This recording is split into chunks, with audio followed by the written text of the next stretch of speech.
ساقیے کوثر کے چہرے سے نقاب اٹھے، جب ساقیے کوثر کے چہرے سے نقاب اٹھے، ہر دل بن میں خانہ، ہر آنکھ ہو پیمانہ،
معزز حامین، خواتین و حضرات، آج آپ کے چہروں پہ خوشیاں ہیں، دلوں میں سرور اور ولائے مصطفیٰ کی دھن ہے، دلوں میں جذبہ عشق اور لبوں پہ محبت کے ترانے ہیں۔ یہ سجی ہوئی محفل، یہ پر رونق چہرے، یہ شادماں ماحول اس بات کا عکاس ہے کہ ہمیں محمد مصطفیٰ سے وہ عشق ہے کہ جس عشق پر ہم اپنی جانیں بھی قربان کر سکتے ہیں۔ آج خوش قسمتی ہے ہماری کہ ہمارے درمیان عالم اسلام کے ایک عظیم مفکر، محقق، صاحب نظر، اہل دل ہستی ڈاکٹر طاہر القادری صاحب تشریف فرما ہیں۔ میں چند باتیں ایک پیغام کے طور پر آج کی اس پر رونق بزم میں آپ کے سامنے پیش کرنا چاہوں گا۔ چونکہ طولانی گفتگو کا موقع نہیں ہے، آپ استفادہ کریں گے ڈاکٹر صاحب سے۔ میں یہ بات جو ابھی کہنے والا ہوں بربنائے تکلف نہیں کہہ رہا، بلکہ یہ حقیقت پر مبنی ہے۔ آج ہماری ڈاکٹر صاحب سے ایک نشست تھی، اور جو ان سے نشستیں ہوتی ہیں تو کئی نئے نئے دروازے اور در کھلتے ہیں، اور ان کی شخصیت سے آگاہی و آشنائی حاصل ہوتی ہے۔ آج جب ہم بیٹھے گفتگو ہو رہی تھی تو آپ نے اپنی طالب علمی کے دور کے وہ آٹوگراف، وہ تحریریں مجھے دکھائیں تو یقین جانیے بے ساختہ میری آنکھوں سے خوشی کے آنسو ٹپک پڑے کہ اگر اس وقت یہ جذبہ، یہ جوش، یہ عزم، یہ شوق، یہ ادراک اور یہ عرفان تھا اور آج بھی ہے، تو یہ کیسے ممکن نہیں کہ اس مملکت خداداد میں انقلاب نہ آ سکے؟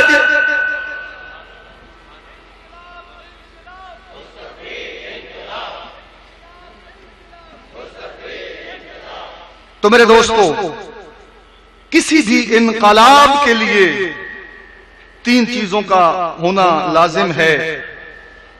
ایک تو دل میں عشق مصطفیٰ ہو، دوسرا سینے میں عزم کربلا ہو، اور تیسری سہل قیادت ہو۔ جب یہ تین چیزیں میسر آ جاتی ہیں تو پھر انقلاب کے راستے ہموار ہونے شروع ہو جاتے ہیں۔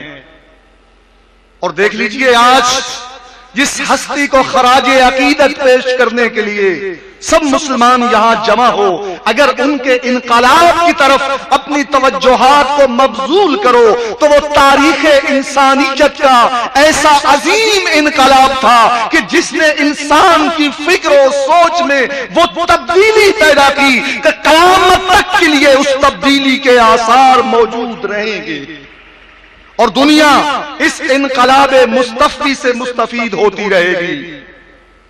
اور دیکھ لیجئے اس آیے مبارکہ میں جو میں نے تلاوت کرنے کا جسے شرف حاصل کیا، اسی پس منظر کی طرف اشارہ ہے۔ خدا فرما رہا ہے، وہ وقت یاد کرو انسانوں کہ جب تم آپس میں لڑتے تھے، جھگڑتے تھے، تم میں نفرتیں تھیں، قدورتیں تھیں، عداوتیں تھیں، جنگیں تھیں، لڑائیاں تھیں، تم ایک دوسرے کے دشمن بن چکے تھے۔ پھر آؤ دیکھو تمہارے اوپر اللہ کی طرف سے ایک رحمت کا نزول ہوا محمد مصطفیٰ کے وجود ذیجود کے حوالے سے کہ تمہاری وہ نفرتیں محبتوں میں بدل گئی۔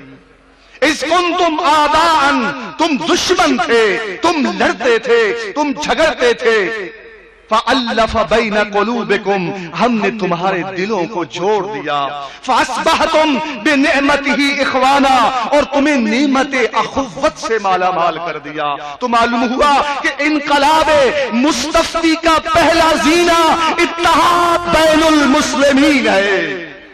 جب تک مسلمان باہم متحد نہیں ہو سکتے اس وقت تک انقلاب لانا محال ہو جاتا ہے۔ اور آج میں یہ بات بڑے وثوق و اعتماد کے ساتھ کہہ رہا ہوں کہ یہ پلیٹ فارم جو ڈاکٹر طاہر القادری نے ملت کو دیا ہے، یقیناً یہ ایسا پلیٹ فارم ہے کہ جو اتحاد بین المسلمین کی منہ بولتی ہوئی تصویر ہے۔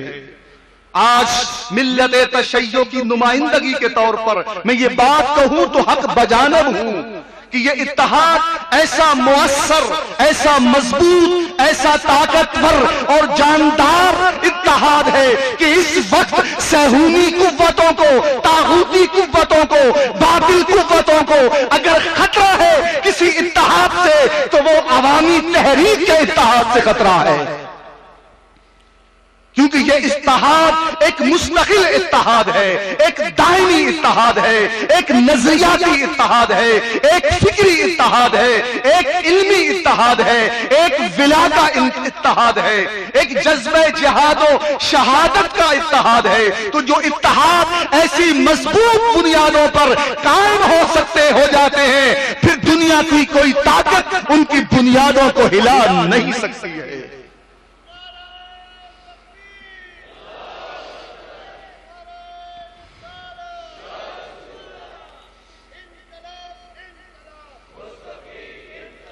ارے دنیا والو، جان لو،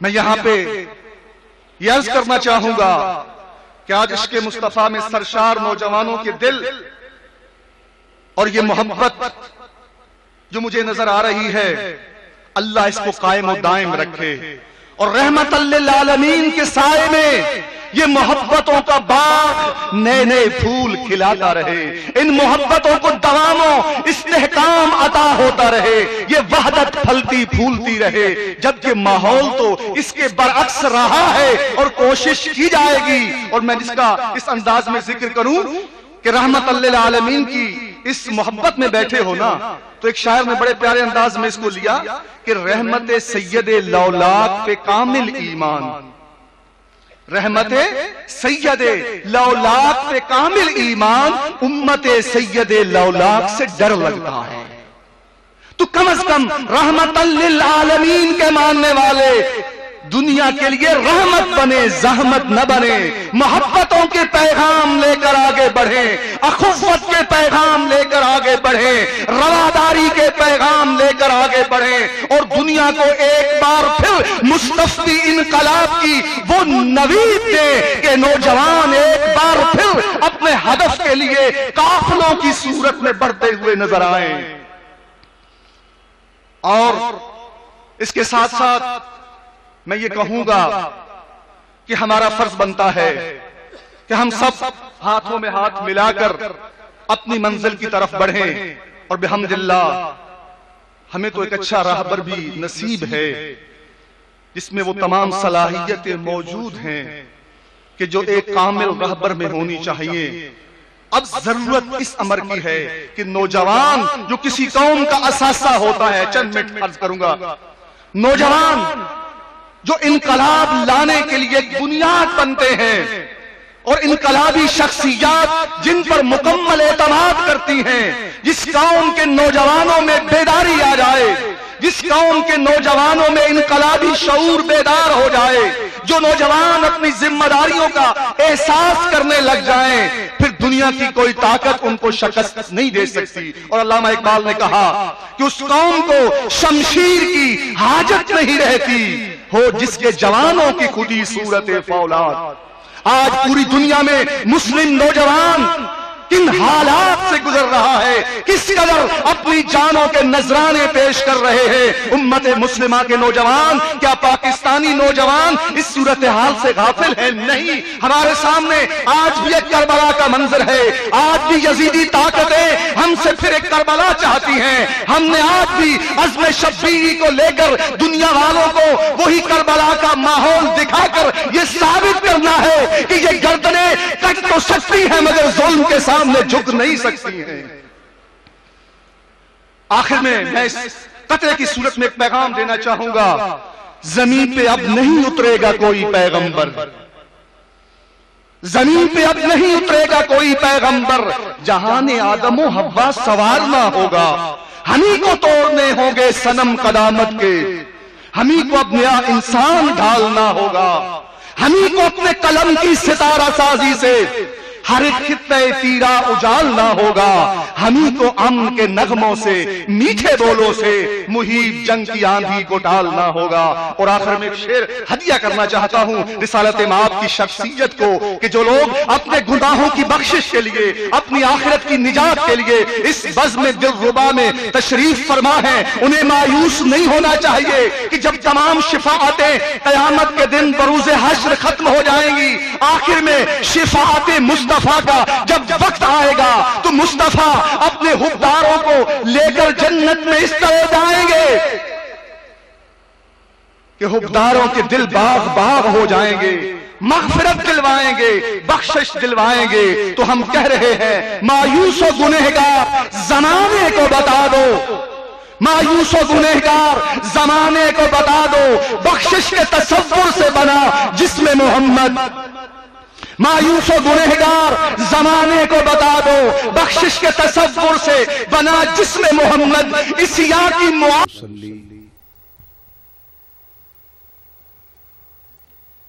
ونسلم على سيدنا ومولانا محمد رسوله النبي الأمين المكين الحنين الكريم الرؤوف الرحيم وعلى آله الطيبين الطاهرين وصحبه الكرام المتقين المخلصين. أما بعد، فأعوذ بالله من الشيطان الرجيم. بسم الله الرحمن الرحيم.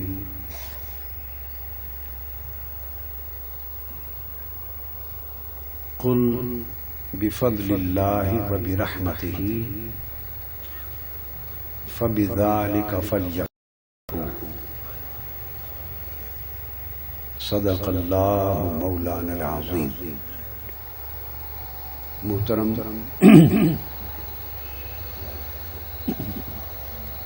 علماء کرام، مشائخ اعظام، خواتین و حضرات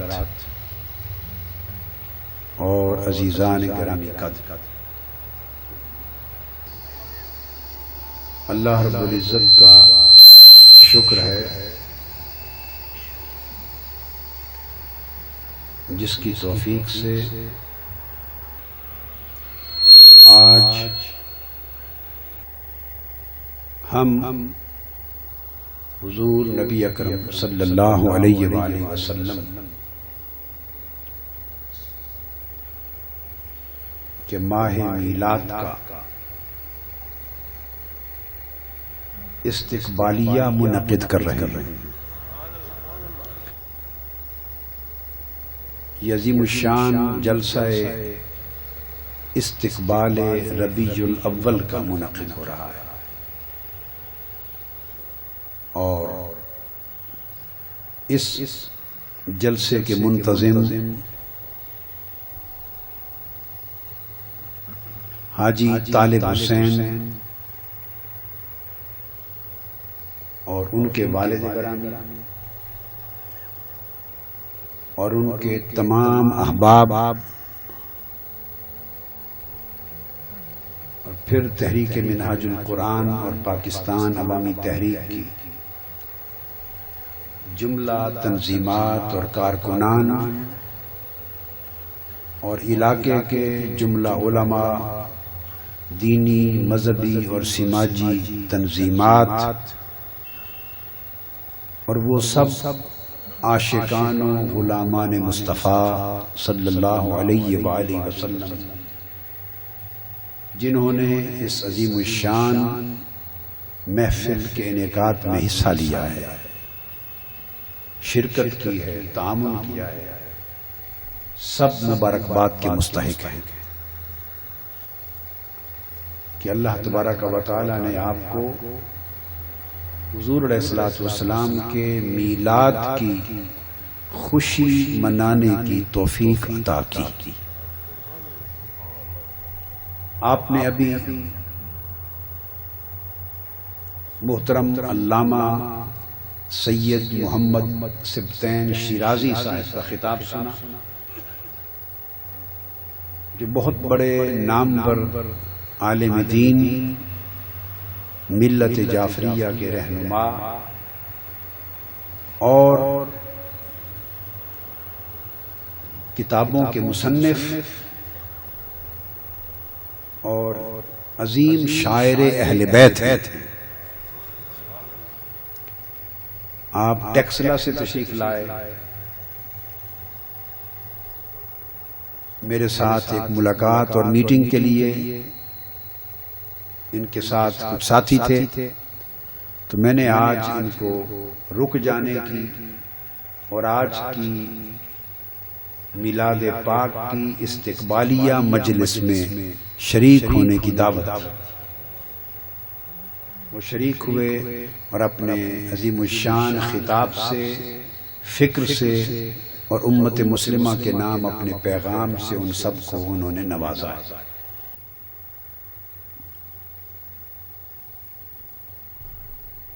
چونکہ آج پہلی شب ہے ربیع الاول کی، اور میں نے یہ کہا کہ یہ جلسہ استقبال ربیع الاول کا ہے۔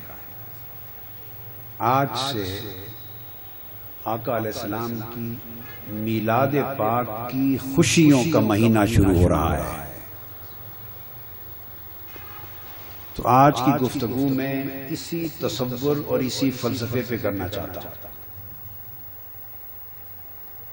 کہ حضور علیہ السلام کے میلاد کا جشن منانا اور آقا کی ولادت باسعادت کی خوشیاں منانا اللہ اور اس کے رسول اور دین اسلام کی نگاہ میں کیسا ہے،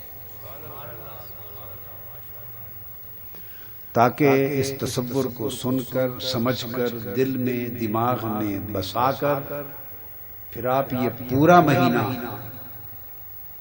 آقا علیہ السلام کے میلاد کی خوشیوں میں اور جشن کے منانے میں یوں مگن رہے کہ آپ فرزانے نہیں دیوانے نظر آئیں، دیوانہ وار خوشیاں منائیں۔ اس خوشی سے بڑھ کر کائنات کی کوئی اور خوشی نہیں ہے۔ ساری خوشیاں اس خوشی پر قربان ہیں، اور کائنات کی ساری خوشیاں اس خوشی کا تصدق ہے، صدقہ ہے۔ اللہ رب العزت نے فرمایا، قل، میرے حبیب مکرم صلی اللہ علیہ وآلہ وسلم فرما دیں، بفضل اللہ و برحمتہ،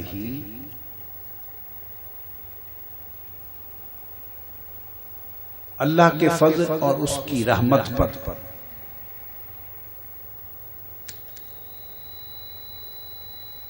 فبذالک فلیفرحوا، پس اسی اللہ کے فضل اور رحمت پر خوشیاں منایا کرو، خوشی مناؤ۔ اس پر زور کیوں دیا؟ زور یوں دیا کہ اللہ پاک نے ایک اور مقام پر قرآن مجید میں فرمایا، ان اللہ لا یحب الفرحین، کہ اللہ تعالی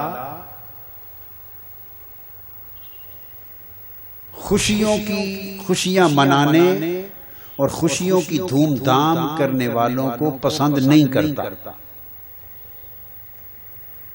قرآن مجید میں ان اللہ لا یحب الفرحین، یہ فرحت سے، جو لوگ فرحت میں، خوشی میں دھوم دھام مچاتے ہیں، اللہ انہیں پسند نہیں کرتا۔ حکم عمومی یہ تھا، چونکہ خوشیوں میں دھوم دھام کرنا یہ تواضع اور انکساری اور شان بندگی کے خلاف ہے، اور عاجزی، انکساری، بندگی وہ شکر بجا لانے کا تو کہتی ہے، دھوم دھام سے خوشیاں منانے کا بولیے نہیں کہتی۔ عمومی حکم یہ تھا کہ جو لوگ بڑی فرحت کرتے ہیں، خوشیاں مناتے ہیں، اللہ تعالیٰ اس عمل کو پسند نہیں فرماتا، وہ عاجزی کو پسند کرتا ہے، انکساری کو پسند کرتا ہے، سادگی کو پسند کرتا ہے۔ عمومی حکم یہ تھا، اور ادھر یہ فرمایا قل بفضل اللہ وبرحمتہ فبذالک فلیفرحوا، فرما دیں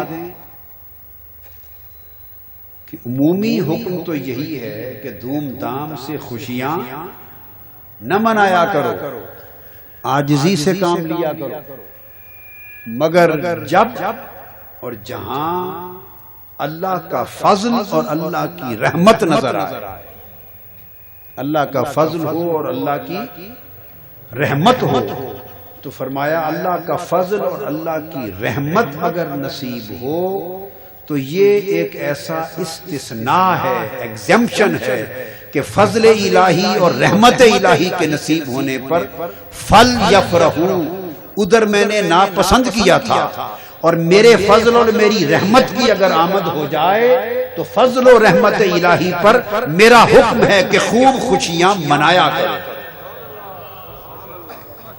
خوشیاں منایا کرو۔ تو گویا اللہ تعالیٰ نے اپنے حکم میں استثناء کریٹ کر دیا، ایکسیپشن کریٹ کر دیا، اس کو کہتے ہیں ایگزمپشن کلاز، ایگزمپشن کلاز۔ خوشیاں منانے کا جو عمل ہے اس کو بالعموم سراہا نہیں گیا تھا، مگر اللہ کے فضل اور اس کی رحمت کا معاملہ ہو تو وہاں اللہ پاک نے ناپسندیدگی کو اٹھا دیا اور اپنا حکم کھڑا کر دیا، فرمایا جب میرا فضل نظر آئے، میری رحمت نظر آئے تو پھر جی بھر کے خوشیاں منایا گیا۔ ہوا خیر مما یجمعون، اور میرے فضل اور رحمت پر خوشیاں منانا، جشن منانا، یہ جو کچھ تم جمع کرتے ہو، خواہ وہ مال و دولت کی شکل میں ہے، خواہ وہ اعمال کی شکل میں ہے، جو کچھ جمع کرتے ہو اس جمع کرنے سے بہتر ہے کہ خوشیاں مناؤ۔ اب جمع کرنے اور خوشیاں منانے کا تعلق کیا ہے؟ جب فرمائیں گے فَلْيَفْرَحُوا، خوشیاں مناؤ، تو صاف ظاہر ہے خوشیاں منانے کے لیے کچھ تو کرنا ہوگا۔ خوشیاں منانے کے لیے لائٹنگ بھی کرنی ہوگی، خوشیاں منانے کے لیے کمکمے لگانے ہوں گے، خوشیاں منانے کے لیے گلپاشیاں ہوں گی، خوشیاں منانے کے لیے ریڈ کارپٹ بچھیں گے، خوشیاں منانے کے لیے جلسے اور اجتماع ہوں گے، خوشیاں منانے کے لیے آپ کھانے پکائیں گے، لنگر پکائیں گے، کھانے کھلائیں گے۔ تو خوشیاں منانے اور دھوم دھام کرنے کے لیے جو کچھ ارینجمنٹس، انتظامات آپ کریں گے، صاف ظاہر ہے اس پر خرچ ہوگا، یہ مفت میں تو نہیں ہوتا، تو خرچ ہوگا۔ تو ادھر خوشیاں منانے کے لیے خرچ کرنا ہے، ادھر مال و دولت کو، اعمال کو جمع کرنا ہے۔ تو فرمایا تم جتنا بھی جمع کر لو، مگر میرے فضل اور رحمت کی پر خوشی منانے پر جو خرچ ہوگا وہ دنیا بھر کا مال اور اعمال جمع کرنے سے افضل ہو جائے گا۔ تو نہ صرف اجازت دی اللہ کے فضل اور اس کی رحمت پر خوشی منانے کی، نہ صرف اجازت دی بلکہ حکم دیا، اور نہ صرف حکم دیا بلکہ ہوا خیرن کہہ کر اس کی فضیلت قرار دے دی کہ افضل عمل ہے۔ کیا ہے؟ افضل عمل ہے۔ اب اللہ کا فضل کیا ہے اور اللہ کی رحمت کیا ہے؟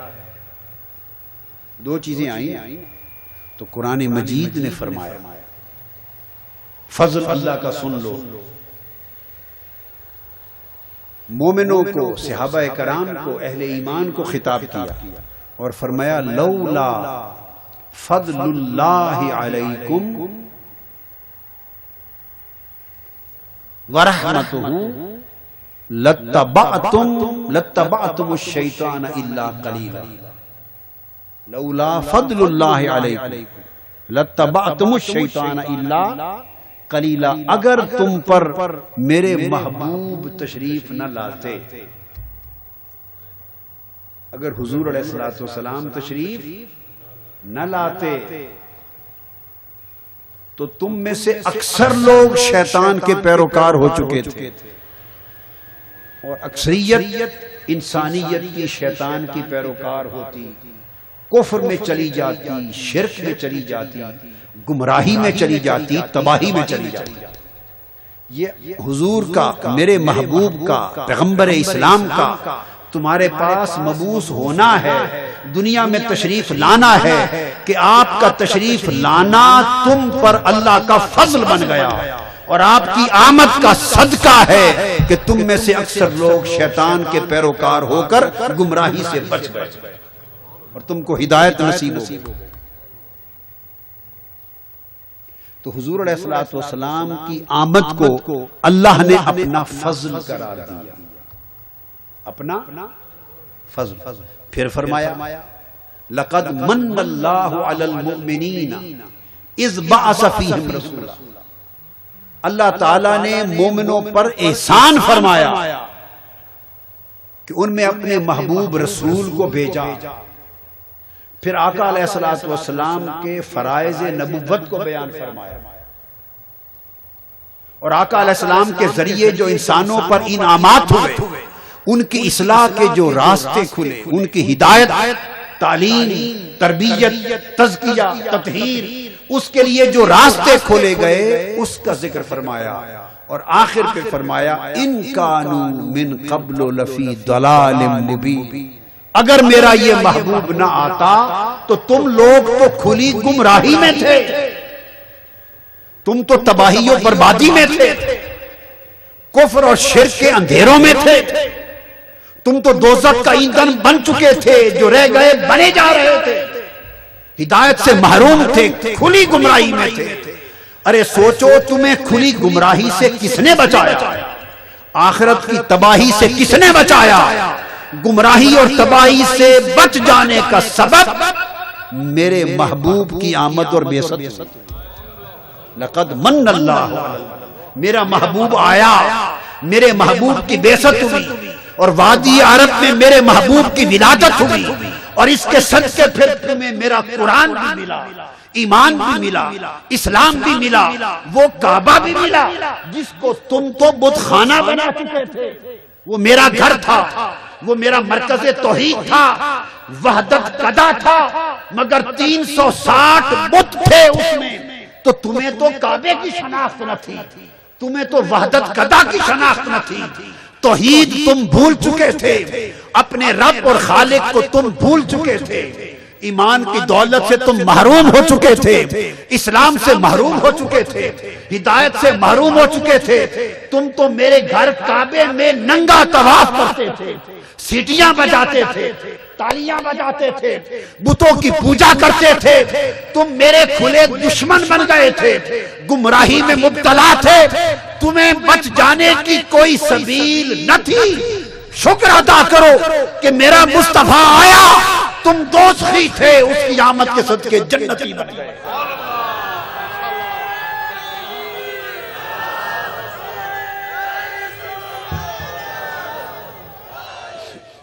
میرا مصطفیٰ آیا، تم گمراہ تھے، ہدایت یافتہ بن گئے. میرا مصطفیٰ آیا، تم گھٹیا تھے، آلہ بن گئے. تم گرے پڑے تھے، میرے مصطفیٰ نے سنبھال کے تمہیں اٹھا دیا.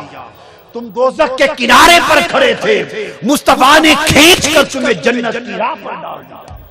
تم اندھیروں میں بھٹک رہے تھے، مصطفیٰ نے تمہیں روشنیوں پر ڈال دیا. تو اللہ کا احسان ہے تم پر میرے محبوب کا آنا. اگر یہ نہ آتے تو فرمایا تم تو کھلی گمراہی میں تھے، تم تو کھلی بولیے گمراہی میں تھے. ان کانوا من قبل لفی ضلال مبین. اب ایک نکتہ یہاں سمجھا دوں. مقصود کیا تھا اللہ کو کہ تم گمراہی سے بچو، گمراہی سے، اور تمہیں ہدایت ملے. اگر وہ چاہتا گمراہی سے بچانا، ہدایت دینا، براہ راست دینا، تو پیغمبر کو بھیجے بغیر بھی اگر وہ چاہے تو ہدایت دے سکتا تھا یا نہیں؟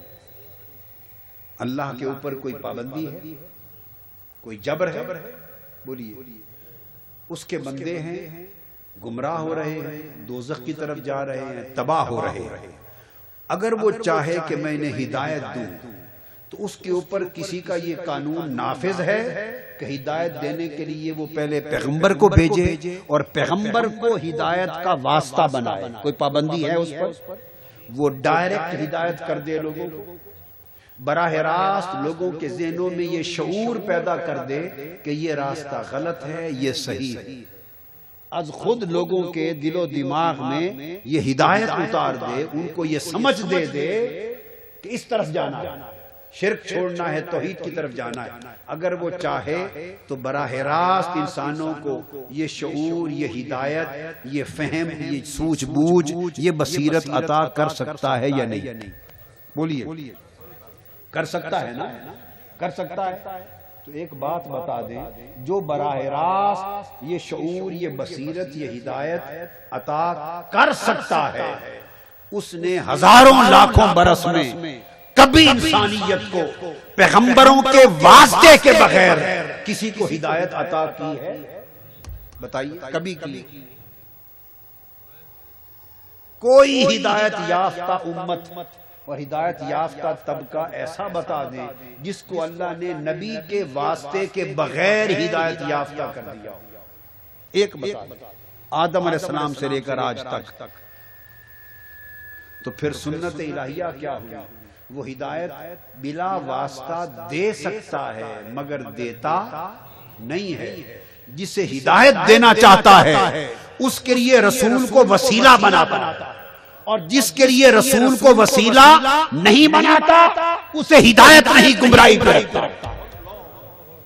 سو جو جس کے لیے رسول وسیلہ بن گیا وہ ہدایت یافتہ ہو گیا، اور جس کے لیے جس نے رسول کو وسیلہ نہ بنایا، ان کانوا من قبل لفی ضلال مبین، وہ گمراہی میں بھٹک گیا.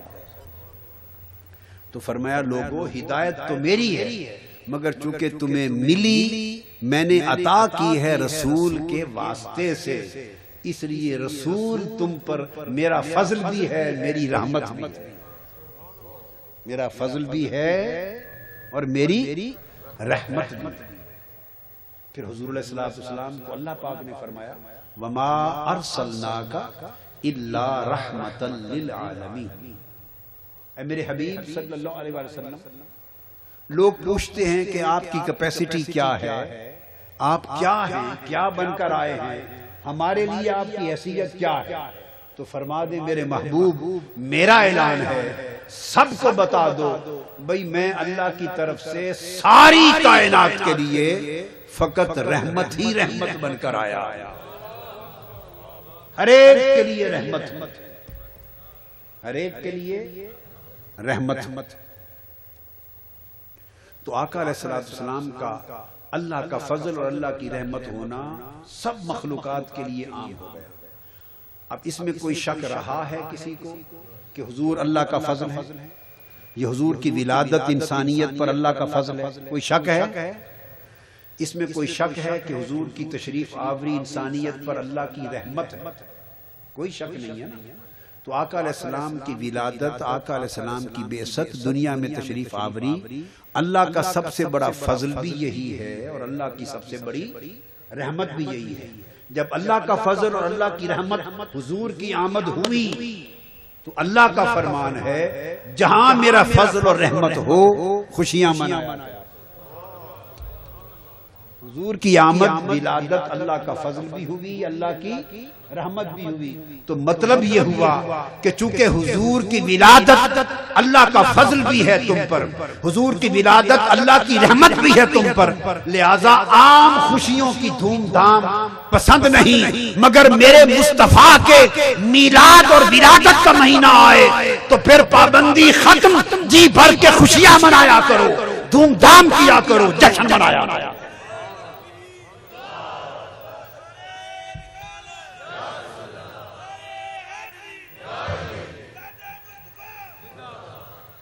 اب یہاں مفسرین نے قرآن مجید کا نزول بھی اس سے مراد لیا، وہ بھی اللہ کا فضل اور اللہ کی رحمت. پھر شب قدر بھی ملی ہے، وہ بھی اللہ کا فضل اللہ کی رحمت ہے جس میں قرآن آیا. اب سوچنے کی بات یہ ہے، یہ توجہ طلب بات ہے کہ قرآن اترا تو قرآن کا اترنا تو اللہ کا فضل اور رحمت ہو،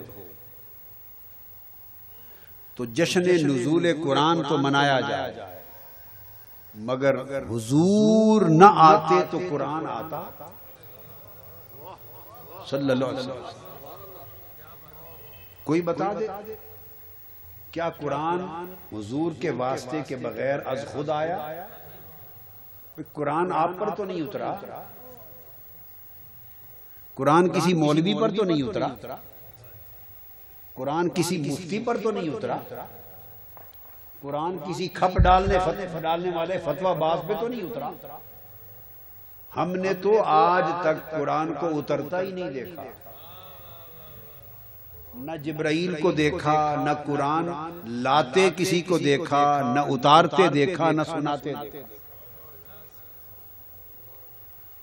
اس نے بھیجا، جبرائیل امین لائے اور آقا علیہ السلام پہ اترا. ہم تو قرآن کو فقط اس طرح جانتے ہیں کہ ہمیں مصطفیٰ نے دیا. میری بات آپ سمجھے، ہم تو قرآن کو اتنا جانتے ہیں کہ ہمیں مصطفیٰ نے دیا اور فرمایا یہ قرآن ہے صلی اللہ تعالی علیہ وآلہ وسلم. ہمیں تو مصطفیٰ نے فرمایا یہ کعبہ ہے، ادھر منہ کر کے نماز پڑھا کرو. خدا کی عزت کی قسم، وہ کعبہ مکہ کا گھر ہے نا، فرمایا یہ کعبہ ادھر منہ کر کے نماز پڑھا کرو. میرے مصطفیٰ فرما دیتے ادھر شمال کی طرف منہ کر کے نماز پڑھا کرو، ہماری نمازوں کا قبلہ شمال ہو جاتا.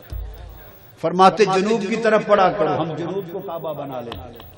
جس طرف وہ نظر نہیں آتے ہم وہ رستہ ہی چھوڑ دیتے ہیں. کعبہ بنتا ہے اس طرف ہی ریاض، رخ جدھر کو وہ موڑ لیتے تھے.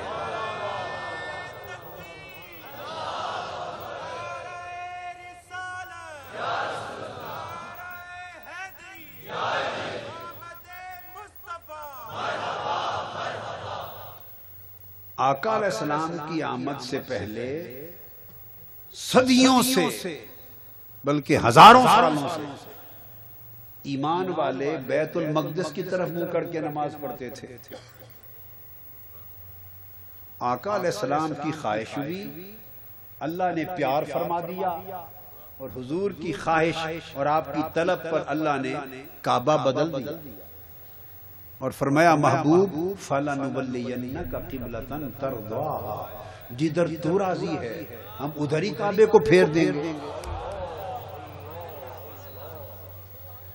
فَلَنُوَلِّيَنَّكَ قِبْلَةً تَرْضَاهَا، ترضا، ترضا فعل ہے، ترضا میں فعل اور فاعل ہے. ہا کی ضمیر قبلتن کی طرف ہے، وہ مفعول ہے. فرمایا محبوب ہم تم ادھر ہی پھیر دیں گے تمہیں اسی قبلے کی طرف. کون سا؟ اللہ پاک نے کیا یہ فرمایا جو میں نے پسند کر لیا ہے ادھر ہی پھیر دیں گے؟ بولیے، نہیں فرمایا. محبوب ہم اسی قبلے کی طرف آپ کو پھیر دیتے ہیں جو مجھے پسند ہے، یہ فرمایا. اسی قبلے کی طرف پھیر دیتے ہیں جس پر میں راضی ہو گیا ہوں، یہ فرمایا. بولیے بھائی، نہیں فرمایا. کیا یہ فرمایا اس قبلے کی طرف پھیر دیتے ہیں جس کا درجہ زیادہ ہے؟ اس قبلے کی طرف پھیر دیتے ہیں جو ابراہیم نے بنایا، جو اسماعیل نے بنایا؟ کچھ نہیں فرمایا، سادہ سی ایک بات کی، کہا فَلَنُوَلِّيَنَّكَ قِبْلَةً، ہم یقیناً محبوب آپ کو اسی قبلے کی طرف پھیر دیں گے۔ کون سا قبلہ؟ ترضاہا، سنیا جس سے تو راضی ہے، جڑا تینوں پسند ہے، سنیا جڑا تینوں پسند ہے، جس سے تو ترضاہا، اس کا ترجمہ ہے سنیا جس سے تو راضی ہے۔ ترجمہ کر رہا ہوں، تفسیر اور شرح نہیں کر رہا، اگر اس کی شرح کر دوں ترضاہا کی تو پتہ نہیں پھر کیا کا کیا نئے مضمون کھل جائیں، میں صرف ترجمہ کر رہا ہوں۔ سنیا جس سے تو راضی ہے، جس پر آپ راضی ہیں اسی کو قبلہ بنا دیتے ہیں۔ ہمارا کیا ہے؟ ہماری عبادت کوئی قبلے کی محتاج تھوڑی ہے، تو قبلے بھی آپ کی رضا کے لیے ہیں، قبلے بھی آپ کی رضا کے لیے ہیں، کعبہ بھی آپ کی رضا کے لیے ہیں، محبوب سمتیں بھی تیری ہیں، جہتیں بھی تیری ہیں۔ للہ المشرق والمغرب، میرے لیے تو مشرق بھی برابر ہے، مغرب بھی برابر ہے، مجھے کیا پڑی کہ ایک سمت کو کعبے کی بناؤں اور دوسری کو نہ بناؤں، ایک کو جھٹک دوں ایک کو اپنا لوں، مجھے کیا پڑی، میرے لیے تو ساری سمتیں برابر ہیں۔ محبوب جس طرف تیرا رخ ہو تو راضی ہو اسی کو قبلہ بنا دیتا۔ نعمت ہوئی نا، تو ہمیں تو حضور نے دے دیا یہ کعبہ ہے، ہم نے اس کو کعبہ بنا لیا۔ حضور نے فرما دیا یہ سارا نماز ہے۔ صحابہ کرام نے پوچھا کہ نماز یا رسول اللہ کیسے پڑھا کریں؟ نماز پورا قرآن اٹھا لے الحم سے بالناس تک، نماز پڑھنے کا طریقہ پورے قرآن میں کہیں درج نہیں۔ قرآن ہی کتاب ہے نا جو اللہ نے اتاری، بولیے کوئی اور کتاب تو اللہ نے نہیں اتاری۔ جو کتاب اللہ نے اتاری اس نے اپنی کتاب میں اپنی نماز کا طریقہ ہی بیان نہیں کیا، لو چھٹی کر لو، موج کر لو، پڑھ لو نماز۔ اس نے اپنی نماز کا طریقہ ہی اپنی کتاب میں بیان نہیں کیا۔ تو صحابہ کرام نے پوچھا آقا قرآن میں تو طریقہ ہی نہیں لکھا ہوا، کتنی رکعتیں کرنی ہیں، کہاں تک ہاتھ اٹھانے ہیں، کہاں باندھنے ہیں یا کہاں نہیں باندھنے، چھوڑنے ہیں، رکوع کرنے ہیں، سجود کرنے ہیں، کتنی بار کرنے ہیں، بیٹھنا ہے نہیں بیٹھنا، کھڑے ہونا ہے، چلتے پھرتے پڑھنی ہے، سلام پھیرنا ہے، تکبیر کرنی ہے، اس کے اندر کیا پڑھنا ہے۔ قرآن میں تو کچھ درج ہی نہیں ہے، تو اب نماز کیسے پڑھے؟ فرما دیا پڑھا کرو، فرما دیا نماز پڑھا کرو، تو کیسے پڑھے؟ میں ایک ہی مثال دے رہا ہوں۔ آقا علیہ السلام نے فرمایا ادھر آؤ، بلا لیا، فرمایا صلو، نماز پڑھو، نماز پڑھا کرو۔ آقا یہ تو بات سمجھ میں آ گئی کہ نماز پڑھا کریں، پر سوال ہے کیسے پڑھیں؟ طریقہ تو ہے ہی نہیں قرآن میں۔ فرمایا آؤ مجھے دیکھو، کما رأیتمونی اصلی، جیسے میں کرتا ہوں تم بھی ایسے ہی کیا کرو، بس یہ نماز۔ مجھے دیکھو جیسے میں کرتا جاؤں تم بھی ایسے ہی کرتے جاؤ، میری اداؤں کی ترتیب یاد کر لو، یہی نماز ہے،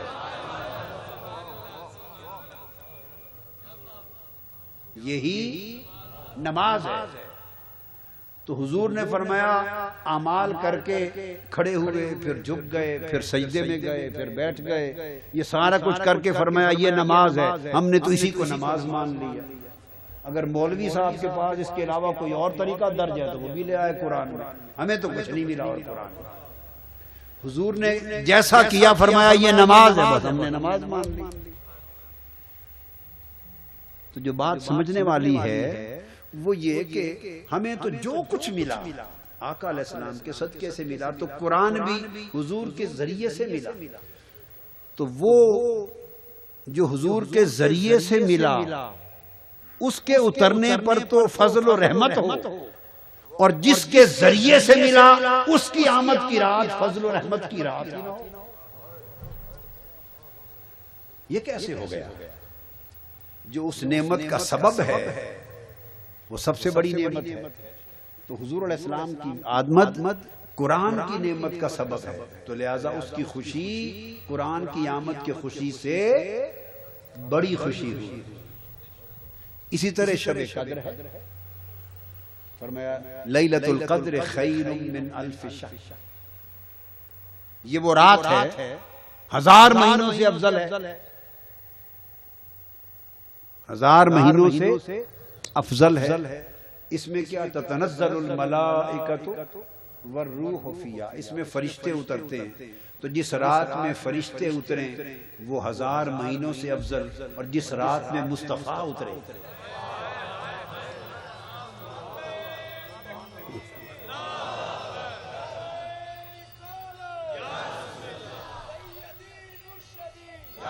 اور فرشتوں کی فضیلت یہ ہے کہ 70,000 فرشتے صبح اترتے ہیں، مزار مصطفیٰ کا طواف کرتے ہیں اور سلام نیاز عرض کرتے ہیں.